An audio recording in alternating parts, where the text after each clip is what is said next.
Welcome again to Introducing Microsoft Cloud for Nonprofit. This is a webinar that is hosted by ACFID and presented by the lovely team at Clade, who you will meet in just a moment. I'm Jess. I'm part of the learning team at ACFID. If you have any issues or you need any troubleshooting assistance throughout the webinar, you can message me. I'm joining you today from the lands of the Ngunnawal and the Ngambri people in Canberra, which always was and always will be Aboriginal land. I acknowledge the traditional owners of these lands and also extend this acknowledgement to the traditional owners of country across Australia.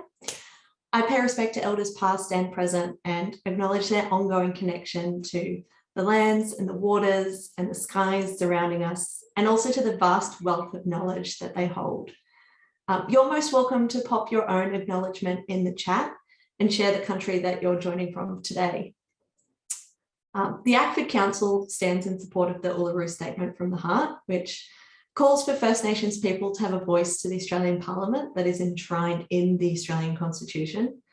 And the Uluru Statement is actually nearing a significant milestone in May, which is only a few weeks away. It will be 5 years since the statement was released. It's a milestone that does coincide with a federal election. So there's a current campaign for any of us who are interested in ways to have conversations about the statement with friends or with colleagues or with your local member. So I'm just going to pop a little link in the chat for anyone who is interested in that. I do have another link for everyone as well. If you would like to access live captions for today, I'm going to pop in the chat the link for our live captioning, and I'll share that a few times throughout today's session. But that's really all from me. I'm going to hand over now to Katie Miller from Clade, who will be our host for today's session. Great, thank you, Jess, and hi everyone. Welcome to Clade's second webinar, I think it is, with ACFID. I'm just going to continue with a little bit more housekeeping so you know what to expect from today's session. It's going to run for roughly an hour, and we'll be starting with an introduction and overview before moving on to a demonstration by my colleague here today, Shanice, and she'll be taking us through a walkthrough of the cloud for nonprofit. The mics on the call today are muted, so if anyone has any questions, please just type them into the event chat box.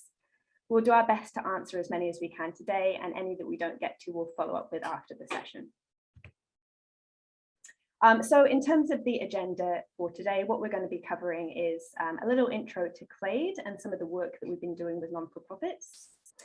We're joined today by Melly from Microsoft, who will introduce herself to you all shortly. And she's going to be talking through Microsoft's philosophy around technology and what this means for non-for-profits and NGOs. We're going to introduce you to the cloud for non-for-profit, and Shanice is going to take us through a demo. As you'll be seeing from what Melly is going to cover, it's a really comprehensive solution. So for the sake of time, the focus of what we're going to cover today is going to be around volunteer management and engagement and fundraising and engagement. We'll then tell you how you can get started with the cloud for non-profit. So we want you to come away from today with an understanding of how the cloud works. We want you to see a couple of the applications on the cloud for nonprofit in action, and we want to help you understand how the solution could be used in reality within your organization.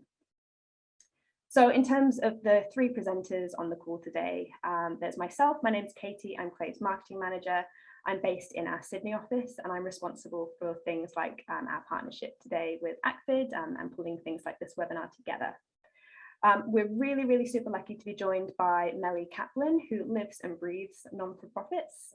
She is a technical specialist for non-profits for Microsoft. And I'm just going to hand over to her now to say a few words to introduce herself.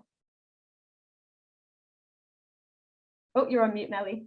Of course. I should wear a t-shirt that says I'm on mute. Hello, everyone. Thank you very much for having me here today. I'm very happy to tell you a bit about Microsoft's philosophy around not-for-profits and what we're doing and sort of the solution sets that we're bringing together for not-for-profits.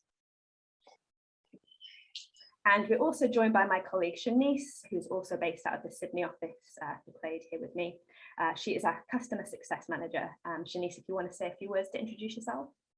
Yeah, sure. Thanks, Katie. So hey, everyone, I'm really excited to be here today as well. I've actually been working with Microsoft technology for the last 7 to 8 years now. Actually started my journey out as a functional CX consultant who's been mainly focused on delivering CRM solutions for a variety of NFP clients, including associations and charities like yourselves. This year I actually made the transition into a customer success manager here at Clade, and my role is to make sure that each of our clients get the most out of their systems and that they continue to feel supported even long after we've gone live. Great, thank you, Shanice. And now a quick introduction to Clade. Some of you might have been on one of our previous sessions that we run with Acvid, but for those of you who haven't, we are a tech consultancy, and we're headquartered out of Sydney. We're Microsoft specialists and we have capabilities across the entire Microsoft tech stack. So that's everything from Microsoft 365 and tools that you're probably all familiar with, like SharePoint, Microsoft Teams, and Outlook, to Dynamics 365 for sales, marketing, customer service, and field service. We also have a Power Platform practice, and we particularly specialize in Microsoft Power BI, which a number of you might be familiar with. It's a world-leading business intelligence tool. In fact, we ran a session on data and storytelling at the Acvid National Conference last year. We also have a large custom development practice who build tailored applications for companies across sectors, and they build those apps on the Azure cloud. We've also built two of our own products, sector-tailored solutions on Microsoft technology. Those are CAMS, which is our association management solution, which is used by non-for-profits, associations, membership bodies, and industry peak bodies. And we've developed a workplace health and safety tool, SCRIM, built on the Power Platform for companies, for the most part, operating in high-risk industries. We have national coverage across Australia. And I think that's one thing actually that makes us quite unique, is that our 60 staff are all Australia based, so we don't offshore any work. We have offices in Sydney, Melbourne, Brisbane, and Darwin.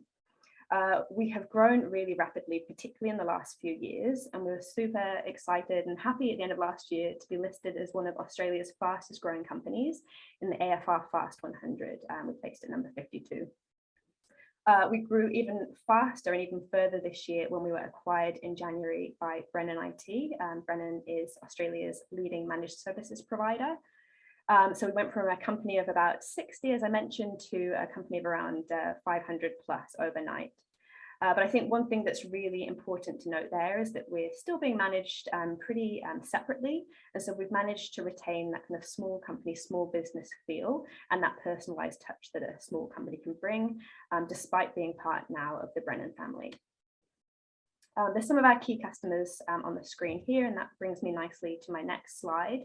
So we've been working with non-for-profits for, I think it would be a decade this year. In fact, I think our first customer was a non-for-profit organization, which we helped introduce CAMS or implement CAMS for. And today we support more than 30 non-for-profit customers with their Microsoft solutions. That's everything from implementing a CRM for RSL New South Wales to creating a booking system for Relationships Australia and working with organizations like Lifeline Tasmania to deploy the non-for-profit cloud. We became partners with Acvid, who are also a customer of ours, just under a year ago. And we did this for a number of reasons. One, to help educate non-for-profits, NGOs on the benefits of digital transformation and the positive outcomes that it can bring. We also wanted to take the opportunity to learn from industry professionals for product development and similar. And we do that through engaging at conferences, special interest groups, and through webinars like this. Now, I think that's enough about us. What I wanted to take the opportunity to do now is just get a bit of information about the participants on this call and find out a bit about you. So we've got 3 polling questions, and Jess, I think, is going to pull them up on the screen now, if you don't mind voting. The first question is, are you currently using any of Microsoft's suite of products within your organization? Yes, so I think we've got 100% yes at the moment. And if there's an answer that's not there that you'd like to give, then feel free also to pop it into the chat box. Or if you want to elaborate on anything, then you can also do the same within chat. 13/13. Okay, so everybody is pretty familiar with Microsoft technology. Okay, great, thank you. We'll move on to the next question.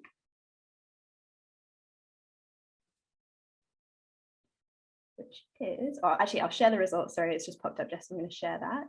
Oh no, sorry, Zoom problems. You can tell I'm a Microsoft Teams advocate. So poll 2, the next question I've got for you is,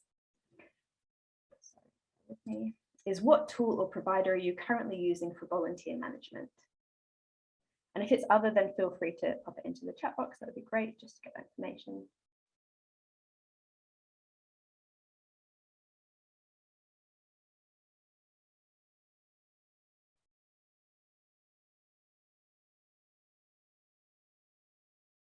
Okay, so it seems like most of the participants on the call today are using solutions that I haven't listed there. So it'd be interesting to know what. Do type it into the chat box if you get a chance. Sorry, I'm going to end this poll, share the results with you all. And then the third question is, what fundraising and donor technology or donor management technology, sorry, are you currently using?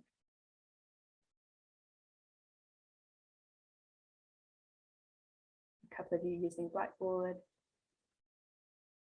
some of you on other solutions, Salesforce.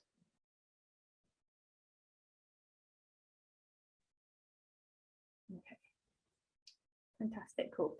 I'm going to end that and just share the results so you can also have a look at what your peers are using. Thank you for that. Okay, I think that gives us a pretty good picture of your familiarity with Microsoft technology and what you're using in these areas of volunteer management, fundraising management at the moment. So with that, I'm going to pass over to Melly, who is going to hopefully take control of my screen and start sharing the slides from her end. Thank you, Melly. Hello, everybody. Okay, well, thank you for coming here today to hear me talk about Microsoft and our journey through the not-for-profit landscape. Just to give you a sense, I've been working exclusively in not-for-profit now for about coming on to 4 years. And I've worked with organizations from some of the biggest in the country, i.e. the Salvation Army, Lifeline, Mission Australia, and then down to some of the smallest, including very small First Nation and Indigenous not-for-profits in the Redfern area, and everything in between. So I have a very, very good concept and a very good understanding of not-for-profits and where they sit in terms of technology and the challenges that they face.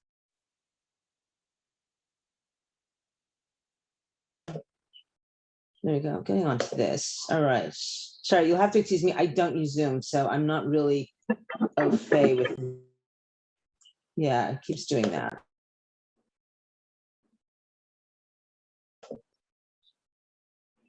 Okay. Let's try that again. Request. Did that work? Okay, that worked. All right. Yeah, no, I'm very lost when it comes to Zoom, so you'll have to excuse me. Okay. All right.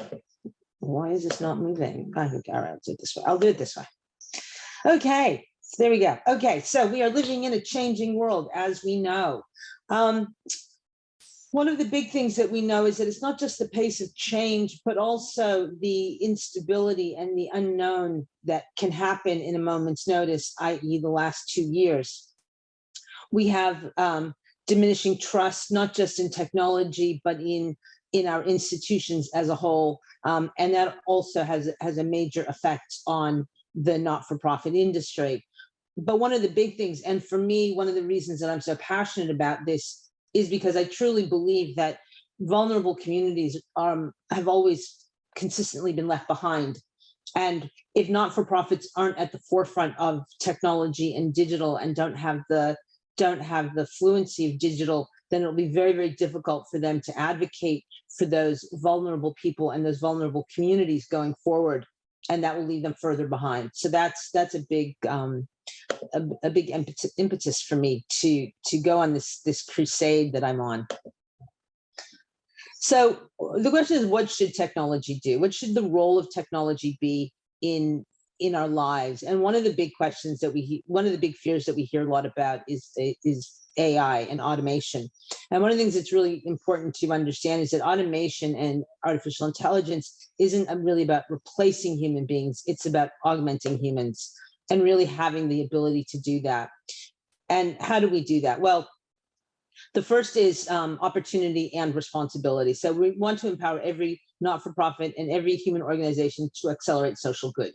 And in order to do that, we have to be very deliberate and very focused on how we do that, because the demand for not-for-profit services is going to continue to grow. And as you know, it's impossible to scale to the amount that is needed to be able to address those challenges with the tools and the people that we have today. So we need different ways of working, different tools, and different abilities than we have in the past.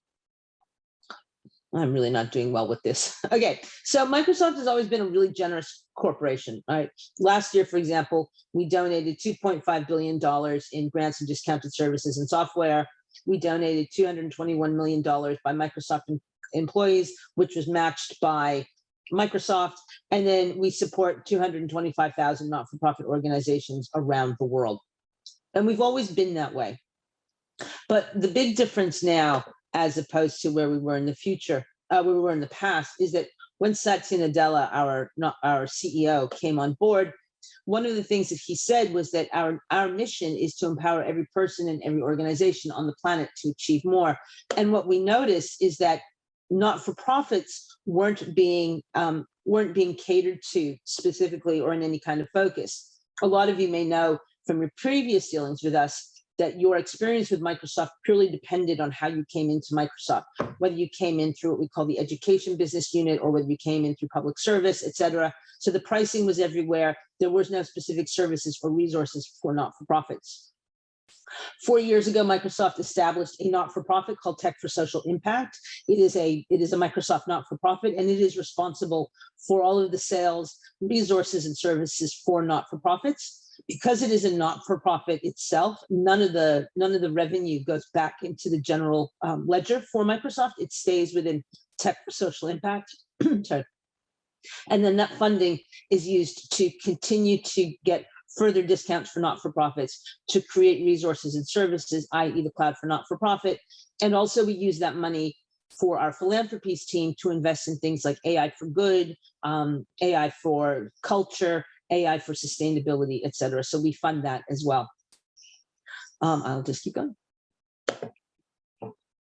So the important thing to understand with Microsoft versus some other technologies that you will that you either use now or are considering in the future is that we have a very, very specific model around technology. So we are what we call a platform first approach. And I'll explain why that's really important in a moment. But what that essentially means is that we put data at the center of everything. And this is because we believe in that future of augmented automation and augmented AI. And you can really only do that when you have a central focus on data, purely because insight and predictability comes from everywhere within the organization. And when we talk about not-for-profits, we talk about 4 pillars. We talk about empowering employees and volunteers, engaging beneficiaries and donors, optimizing operations, and innovating for impact. Now, in order to do that, data can come from anywhere, right? And I will go through an example of that in a moment. And this is what we call the digital feedback loop. Oh, okay, is that working? It's working, yay, okay. So as I mentioned before, these are the 4 pillars that we work with, but as equally important is what underpins it, which is security, privacy, and compliance. And we strongly believe that not-for-profits especially have an important need for security, privacy, and compliance, because not-for-profits have something that private and government organizations don't have, which is trust. And for a not-for-profit to lose that trust in the community is very, very difficult to build that back. So therefore, we take that responsibility very seriously to ensure that not-for-profits can hold on to that trust within the community. So going back to the whole issue of data. So this is what you're seeing right now in front of you is a typical sort of IT infrastructure for any organization, in which you have what we used to call best of breed, line of business applications, et cetera. But what that does is that creates silos. And what ends up happening is that when you want to get insight, when you want to get predictability, what you end up having to do is build integration points. And integration points are expensive because they're complex, they need to be maintained, they need to be upgraded, they need to be constantly modified. And I will give you an example. Let's say you want to, for example, you have people in your organization who are donors, but they're also volunteers, and sometimes they are actually beneficiaries. And so you'd like to get some sort of insight. And so you have data about these people across all of these different siloed applications. And so let's use first name, for example. So system one identifies first name as F_name. System number two identifies first name as first space name. And system three identifies first name as first name, one word, no spaces. So then when you want to interrogate just first name, you then have to create an integration layer that says F_name equals first space name equals first name, one word. And that's just one entity in 3 systems. And try to extrapolate that out, it gets incredibly complicated and incredibly expensive. So what we at Microsoft have created for not-for-profits is what we call the not-for-profit common data model. And because of our platform approach, it means that the common data model is available to all of the applications that sit within the Microsoft universe. For those of you that know of Power, the Power Platform, for example, and the Dataverse is the layer on top of the common data model that allows you to then have parity across all of your data entities across the organization. And then what that does is that leads to what we call a rich semantic layer, which means that now when I want first name is understood across that entire platform, which makes it easier then to start creating those insights and that predictability. And I'm going a bit quickly, but there's a lot to cover. Okay, so then that leads us to Cloud for Not-for-Profit. So Cloud for Not-for-Profit is specifically programs or solutions that sit on top of the platform that allow you to start running your not-for-profit in a modern, secure platform that will allow you to tap into things like artificial intelligence, machine learning, and then all the security, privacy, and compliance that is required out of the box. Now, these solutions aren't 100% of your business. We understand that you each have your own unique value proposition in terms, and I hate using UVP with not-for-profits, but you all have your own unique programs and your own unique aspect to the way that you support your communities. So therefore, we provide what we consider to be the 70 to 80% that an organization would need, and then that gives you room to implement what is unique to you. Now, when we talk about the Cloud for Not-for-Profit, as we mentioned before, securing donor and program participant data, so that security layer, which is obviously incredibly important, going back to that trust element again. But then we talk about constituent management, donation and award management, volunteer management, program delivery, unified data, constituent analytics, and personalized engagement. So it's all about knowing who your donors and supporters are, delivering your effective programming, and accelerating your mission outcomes.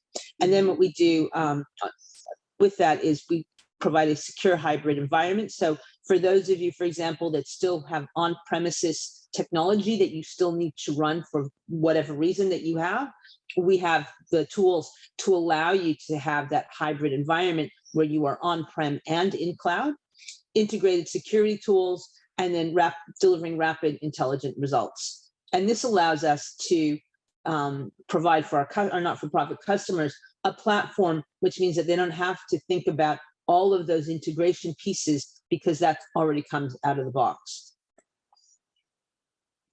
So this is the business applications for the not-for-profit sector. So if we looked at that previous slide, this fits on top of that. And we don't do it with just one of our 3 platforms. It's an integration of our 3 platforms together to deliver these outcomes for our not-for-profit customers. So what we talked about is the common data model for not-for-profits, the common data service, and then Dynamics 365 accelerators, which I'm not going to get too much into, but these are some of the services that come with, you know, the Power Dynamics, the Power Platform, Microsoft 365 or Office 365, etc. So the strengths of our cloud for not-for-profit is it's a business model alignment. So we're not saying to you, you need to start from scratch. We've gone and talked to hundreds of not-for-profits around the world to understand what are the commonalities and understanding what makes each not-for-profit unique so that we can give each not-for-profit the room to grow into what is unique for them. Customer ownership and control of data. So even though your data is stored within our cloud solutions, you have complete custodianship of that data, and that's something that we're very, very keen on. Like that is part of our DNA. Industry customization, which I mentioned before, and that is, you know, sort of where we like to play in this. Sorry, where we like to participate in this industry is making sure that you feel comfortable with the work that we do and the solutions that we provide to you as not-for-profit customers. Some of the customers that we've worked with, for example, so the Arthritis Foundation. Oh, the Arthritis Foundation. Did I go too fast? No, that's not working. Okay. Here we go. I'm still not getting used to this Zoom thing. I'm sorry. So we have lots and lots of different case studies of lots and lots of not-for-profits globally and here in Australia that have gone with that have started to take up our cloud for not-for-profit technologies.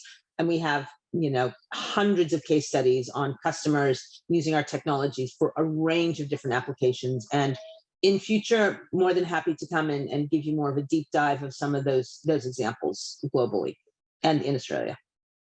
And with that, I think it's my turn to hand over to Katie. Katie, am I handing over to you or am I going? You are indeed, if we can stop. All right. All right. Wow, I did really well. I'm really proud of myself. Thank you, Melly. Thank you so much. That was a really good setting of the scene, I think, before we'll move on to Shanice, who's going to actually walk you through and show you what the non-for-profit cloud looks like in reality. But before we get to Shanice, I just wanted to talk through a selection of the customer pain points that the customers that we're currently deploying applications within the non-for-profit cloud, or cloud for non-profit, sorry, before they came to us. So a number of these I'm sure you'll recognize. They're definitely not specific, I don't think, to this sector. In fact, when I see them, I know that I've faced a number of them myself in commercial businesses. But the problems that they were facing were things like having to deal with kind of manual processes, monotonous data handling. There was disparity across systems and that lack of integration. And all of this meant that there was a lack of scalability, which held back growth. They faced issues like having to report manually in Excel, and then because of that, lacking real-time data. They faced disjointed and lengthy volunteer recruitment processes and lacked an ability to seamlessly support and retain volunteers who were working overseas. And they came to us with pretty extensive wish lists, to be honest, which I picked a few things out of that were pages and pages long, but they wanted to do things like be able to see a complete history of every donor interaction. They wanted to see a view of donors at a glance. They wanted to be able to track different cohorts of their volunteers and understand trends easily. For example, be able to see at a glance which volunteers come back year on year. How can we know who to invite back to participate as a spokesperson, for example? They wanted to be able to easily compare insights across volunteer groups without having to do a lot of digging through data. And we were confident that these were challenges that could be overcome with the introduction of the non-for-profit cloud. So we're now going to move on to the demo of volunteer management and engagement. Melly has touched upon it, but just before I hand over to Shanice, I'm just going to, again, set a bit of the scene. So this application is essentially split into two elements, the volunteer management element and the volunteer engagement section. So volunteer management was designed essentially to help you resource your organization while making sure your volunteers have a great experience. So it's built to create a mutually beneficial scenario for all parties. It helps volunteer managers to easily manage day-to-day processes to enable them to more effectively recruit, onboard, engage with and retain volunteers. And it includes features and functionality that Shanice is going to go through, things like volunteer profile and history records, volunteer application and attendance tracking, scheduling, and much more. And then on the other side of the solution is the volunteer engagement portal, I call it. And this is all about empowering your volunteers with self-service functionality. It's essentially a public-facing web portal which will interface with your website and with the volunteer management system that I just talked about to facilitate the flow of information between volunteers and volunteer managers. The volunteer engagement application includes everything from volunteer engagement opportunity search to volunteer profile creation, and again, that's self-service, and much more. Before we move on to the demo, we're actually just going to go through a couple of personas that we're going to be viewing the demo through the eyes of. So firstly, we're going to be putting on the hat of Sarah, who is a volunteer manager. She's responsible for overseeing her non-for-profit's volunteer community. And key tasks that she's involved with include engaging, recognizing, and retaining the volunteer pool. We're also going to put on the hat of Jordan, who's a volunteer. He acts as the hands on the ground to help non-for-profits execute on their mission, and he undertakes a variety of roles and activities in doing so. And without further ado, I'm going to hand over to Shanice. If you want to just take control of my screen, Shanice. Yep, I've just done that. Let me know once. Yeah, there you go. Perfect, thank you. So appreciate the introduction there, Katie. What I'm going to do is I'm going to split the demonstration into two parts. So this initial section is just going to be the volunteer engagement module and management module. So if we had to sum up what the portal is, it's essentially a one-stop shop for your volunteers to engage with and support your NFP's missions. So it's built on top of the Microsoft Power Platform, as Melly mentioned earlier as well, and it essentially interfaces with your organization's public-facing website. It's really designed to help you attract more volunteers into your various programs and to retain them as well with the self-service functions. Okay. So here we have Ruby, who's recently decided that she would like to volunteer with her local nonprofit, Smart Mission. She goes online to their website to see how she can apply to become a volunteer and discovers that they have an online web form that she can complete to submit her interest. Ruby fills out all the requested information, including her police check and working with children information, and hits that submit button. She can then proceed to log in to the volunteer portal at any point in time when she feels like checking the status of her submitted applications to see how things are progressing. She can also view a summary of all the files she may have uploaded as part of her volunteer application and attach additional supporting documents as requested by the nonprofit. Finally, she can also update all of her personal details without having to contact your organization because she's able to self-serve through the portal. And it's important to note here that any updates will automatically synchronize with the backend database in real time. So once those changes have come through and been saved.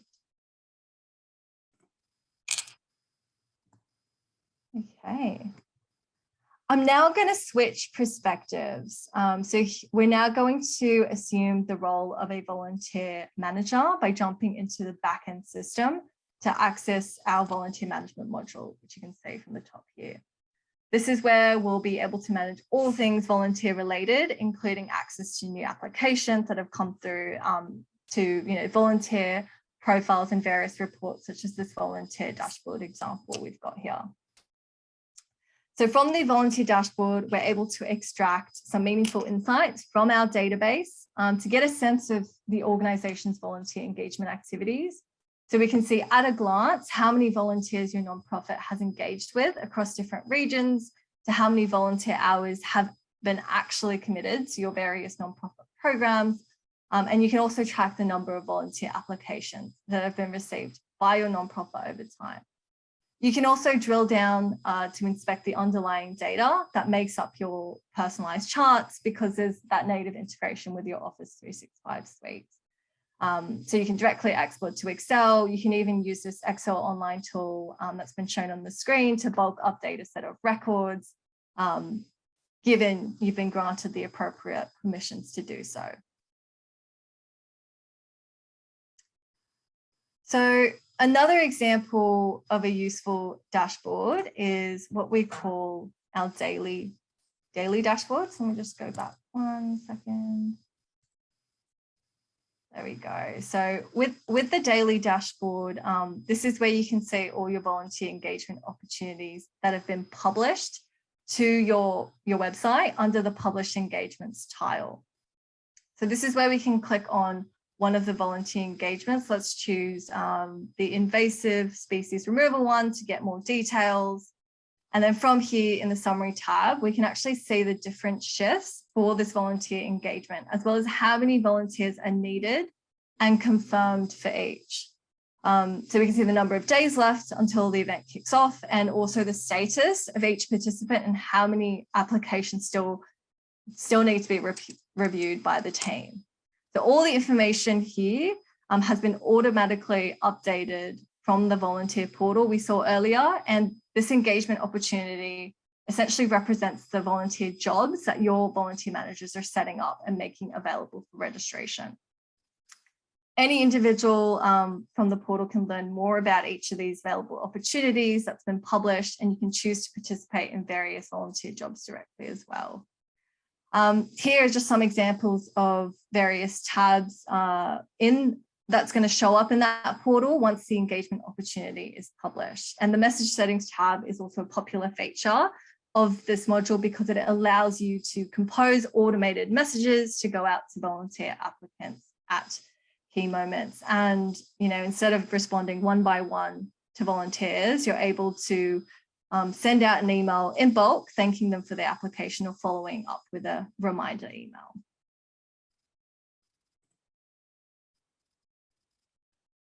So let's now imagine, as a volunteer manager, you now want to check how your applications are coming along.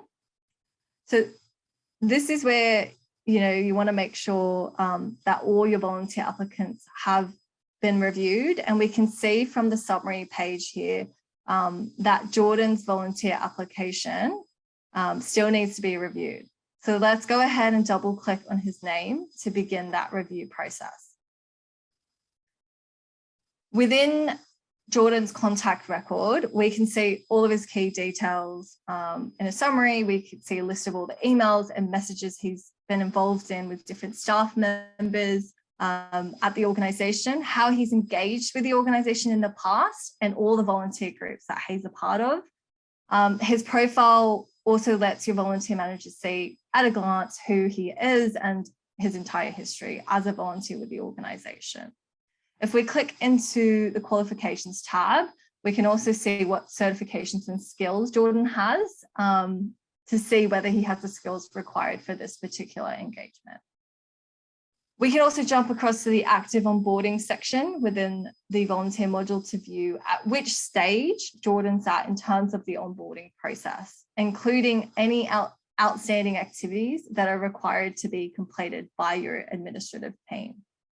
So the team can view each of the onboarding tasks at every stage of the onboarding process, mark them as complete individually before proceeding on to the next stage. Alternatively, they can also mark multiple onboarding tasks in bulk as well in the one go. Once all of these onboarding tasks have been actioned and Jordan passes all of your checks internally, we can then navigate back to his participation history and update his status from needs review to approved. So with that approval, Jordan's automatically sent an email letting him know his application's approved, and we can now navigate to the shift schedule where we can see all the upcoming engagement opportunities in a calendar view.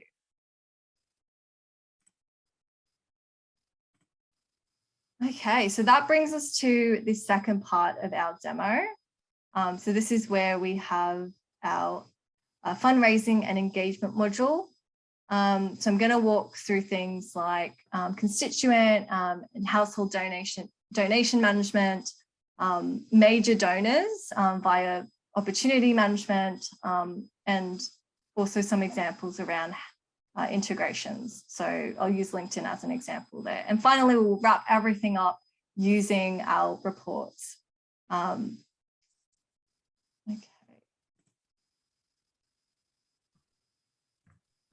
I'm not sure if Katie, you wanted to jump in here as well.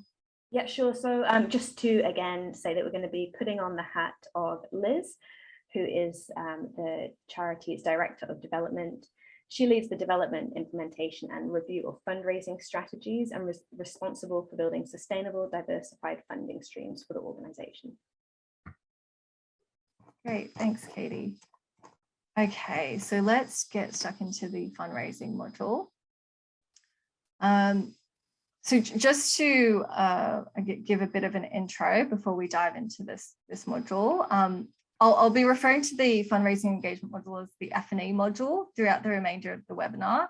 And it's another out-of-the-box module that comes with the Microsoft Cloud for Nonprofit solution. So it essentially allows you to manage all of your donors as well as all single payment and reoccurring donation transactions from a central database. So the solution is able to integrate with payment processes such as Stripe and Moneris out of the box as well. So let's put on our fundraising and donor engagement hat. In this example, the charity receives a high volume of over 200,000 donations per year, including quite a few major donations as well. So tracking these high value gifts can be quite overwhelming. So if you're a development or fundraising director, you'll need an easy way to identify all of the major giving prospects and your donors that require the most attention. So within the F&E module, the best place for an update is this development overview dashboard, as here you're immediately presented with recent mid-level and major gifts that are received, as well as all the committed planned gifts. In this case, we see a major gift has just come in from a prominent donor, Hilda, who's very engaged with the organization's overseas programs. And then from Hilda's donor profile, we're presented with detailed information about her giving membership level, past gift amounts and dates, what programs she's supported. And you can then drill down further into Hilda's donation information tab to see a breakdown of all her transactions, including recurring donations. We can even jump across to her Cavallari household record, where we can view all known household members and their total household giving amounts as well. We can even go a step further and navigate across to the LinkedIn tab from Hilda's donor profile, where you'll be able to see additional information about her background, leveraging that integration with LinkedIn, so we can read about her current company and role, all without leaving the system. We can also see all the communications that have taken place between Hilda and your nonprofit in the LinkedIn in-mail tile on the right there to keep track of all touch points, even those on LinkedIn, which is particularly important if your organization's taking that personalized approach to engage with their major donors. Moving on from major gifts, we're going to now look at the current levels of giving related to the organization's maternal health program initiative. So let's say requests for the maternal health funds have grown rapidly over recent years for this charity and have been particularly critical during this global pandemic. Continuing on in that role of the development and fundraising director, let's assume there's a board meeting coming up and an update will be required on the current state of the maternal health fundraising project. So this is where we can jump directly into the designation dashboard for an easy update. Here you can see quickly that there are some major gifts still outstanding before the team can successfully hit their campaign targets. And in this case, let's assume there's one high value donation in particular that we would like to see an update against before attending our board meeting. So this charity has a team of major gift officers whose primary focus is to build and cultivate relationships with key donors. So we can see here clearly that Greg Winston manages the relationship with Gabriella Morales, and he's been working closely with Gabriella over the past few years. So we know that Greg is the person to get an update from on Gabriella's pledge. The Morales Carmack Family Maternal Health Opportunity Summary is where you're going to easily keep track of each stage of the opportunity process, from qualifying all the way through to development and closure. You can also jump directly into other tabs that relate to this program, including their preferences, their reporting plans, stage history, and designation plan.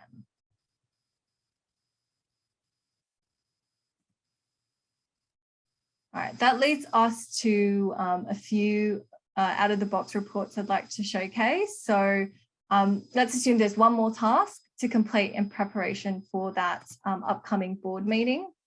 You'll need to pull a report of all the fundraising performance across all of your programs. And we can see here directly within the F&E module that you can see the automatically generated dynamics dashboard that contains progress on all key areas to date. So there's no need for any manual tasks. You can simply pull this report up and share that with the board. So you've got all that data stored in the one place. And instead of taking a couple of hours to generate an Excel report, this should only take you a couple of minutes or seconds rather. I'm going to wrap up with some Power BI reports here. So let's now imagine we need to coach a new major gift officer who's having trouble moving a prominent donor to the solicitation stage. We need up-to-date information about the performance of all our campaigns. Hang on, I think I just clicked on the same one. Let me just move on. There we go. Yeah, so we're after all of the up-to-date information about our campaign performances and to offer engagement tips and tools to the new officer that help her progress, essentially. So the Microsoft Cloud for Nonprofit solution natively integrates with Power BI. So if you're already using that, you'd be familiar with the data visualization tools come with it. And it also allows you to use a data-driven solution where campaigns are easily tracked in the one place. You can ensure all of your major gift officers can strengthen their donor relationships and maximize donations based on meaningful insights that are presented in a digestible way. So this is all made possible using the fundraising and engagement app that is built on top of Dynamics 365 Sales, which Melly showed earlier in that nice little diagram. I think from here, that's a wrap from me. We could probably spend some time on questions. Thank you, Shanice. I think that Power BI integration and functionality is amazing. As a marketer myself, having that all within the one system and that insight is just amazing. I think there's one question in the chat. I'm going to be honest, I was scared to bring it up in case I broke it. So I can see it now. It's from Barb, who asks if she'll receive a copy of the slides. Yes, and I think the session is being recorded as well. So I'm sure that that will be shared by the ACFID team members after the session. If anyone has any other questions, then feel free to type them into the chat box, or I'll move on to our contact details at the end of the deck. So if you do have questions that come up afterwards, feel free to get in touch and ask them via email. I just wanted to highlight the fact that as an ACFID partner, we offer a 15% discount on all Clade services and our products. It's available to all of ACFID's full and affiliate members. And then, as I think Melly mentioned earlier, there's also non-profit pricing available from Microsoft. So if you want to know more about those discounts and that pricing, again, please get in touch. I'm now just going to hand to Jess again quickly to say a couple of words on privacy.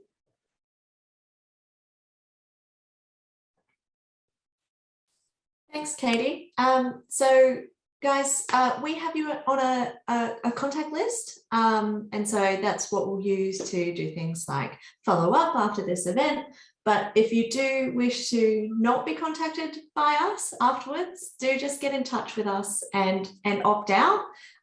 You can contact us via learning@acfid.org.au. and I will pop that email address into the chat for everybody if you would like to opt out of any material that we send after this event.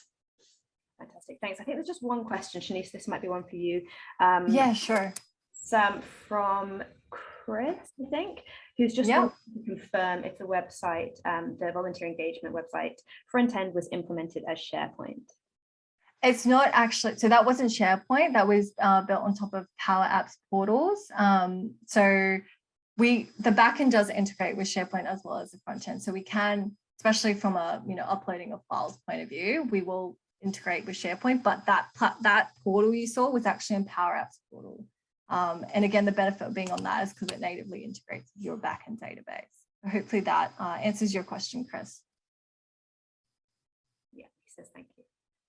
All good. All good. And I think that's a wrap, which means we'll be able to give you about 5 to 10 minutes of your time back this morning. But as I mentioned, if you have any questions, please do reach out. If you want to see a deeper dive of anything that we covered today or anything that we didn't touch upon today, or if you'd like a personalized one-to-one demo tailored for your organization, then reach out. Our email address is hello@clade.com.au. You can also find, I think, the 3 of us on LinkedIn, and you can find more about Clade at clade.com.au. And if you forget all of that, then get in touch with ACVID and they'll be able to put you in touch. Sorry. But I think that is it. Unless ACVID, you have any last words? No, just thank you to all of you guys, the team at Clade, and thank you to all the panelists, and thanks to everyone for attending today. It was great to see you all here today. Yeah, if you do want to get in touch, use any of those channels to contact us, and you'll hear from us soon with a follow-up to this event where you'll receive the materials, the link to the recording, a little survey just to ask you what you thought of today's session, and hopefully we'll see you all again at another future ACVID learning event. But for now, see you all later, and have an excellent rest of your day, everyone.